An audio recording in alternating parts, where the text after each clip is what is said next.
Hema committee റിപ്പോർട്ടിൽ സർക്കാർ നിലപാട് വിചിത്രമാണെന്നും മുകേഷ് ഒരു നിമിഷം പോലും തുടരരുത് എന്ന് ആനി രാജ പറഞ്ഞു കഴിഞ്ഞുവെന്നും സർക്കാർ അത് എത്രയും വേഗം മുകേഷിനെ MLA സ്ഥാനത്തു നിന്നും നീക്കണമെന്നും മുസ്ലിം ലീഗ് ജനറൽ സെക്രട്ടറി PMA സലാം. അതിൻ്റെ അഭിപ്രായം ഇടതുമുന്നണിയിലെ ബഹുമാനരായ നേതാക്കൾ തന്നെ പറഞ്ഞു കഴിഞ്ഞല്ലോ. CPIയുടെ അഖിലേന്ത്യാ നേതാവ് ശ്രീമതി ആനി രാജ പറഞ്ഞത് ഒരു നിമിഷം പോലും തുടരാൻ ആഗ്രഹമില്ല, പെട്ടെന്ന് രാജിവെക്കണം. അതിനപ്പുറം ഞങ്ങളെന്ത് പറയുന്നുണ്ട്? സത്യത്തിൽ സിനിമാ മേഖലയിലുള്ള ഒരു തൊഴിൽ മേഖലയാണ്.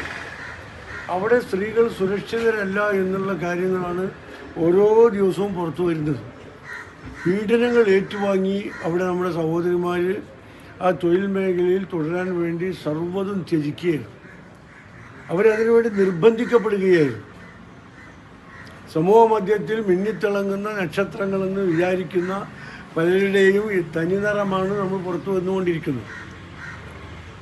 ഈ കാര്യത്തിൽ സർക്കാരിൻ്റെ നിലപാടുകളാണ് ഏറ്റവും വിചിത്രമായിട്ടുള്ളത്.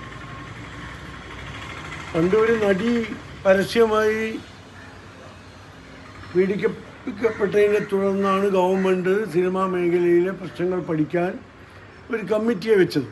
അപ്പോൾ അമ്മ രാജിവെച്ച് പോയി, നന്നായി. വളരെ വൈകിട്ടാണെങ്കിൽ നന്നായി. ഇത്തരം കാര്യങ്ങളൊക്കെ നടക്കുന്നതും ആരോപണങ്ങളും വന്നതൊക്കെ കുറേ കാലമായി നടന്നുകൊണ്ടിരിക്കുകയാണ്. അമ്മ എവിടെ ഇടപെട്ടത്? പ്രായോഗികമായി നിഷ്പക്ഷമായി ഇടപെടാൻ അമ്മയുടെ ഭാരവാഹികൾക്ക് സാധിച്ചോ? തികഞ്ഞ പരാജയമായിരുന്നു. ആ സിനിമാ മേഖല ജനങ്ങൾ വളരെ ഇഷ്ടപ്പെടുന്ന മേഖലയാണ്. ആ മേഖലയുടെ വിശ്വാസ്യതയും സാംസ്കാരിക തനിമയും സൂക്ഷിച്ചുകൊണ്ട് മുന്നോട്ട് കൊണ്ടുപോകാനുള്ള ഉത്തരവാദിത്തമായിരുന്നു അമ്മയെപ്പോലുള്ള സംഘടനകൾക്കുണ്ടായിരുന്നത്.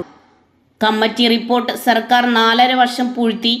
കുറ്റകൃത്യങ്ങൾ ചെയ്തവരെയാണ് തെരഞ്ഞെടുപ്പുകളിൽ CPM മത്സരിപ്പിക്കുന്നത്. ആരൊക്കെയോ സംരക്ഷിക്കാൻ സർക്കാർ ശ്രമിക്കുന്നുണ്ടെന്നും സലാം പറഞ്ഞു. സിനിമയിലെ നയരൂപീകരണ സമിതിയിൽ 2 പേര് ആരോപണങ്ങൾ നേരിടുന്നവരാണ്.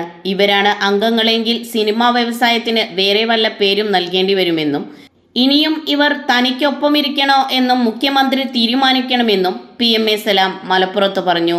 ന്യൂസ് 99 മലപ്പുറം.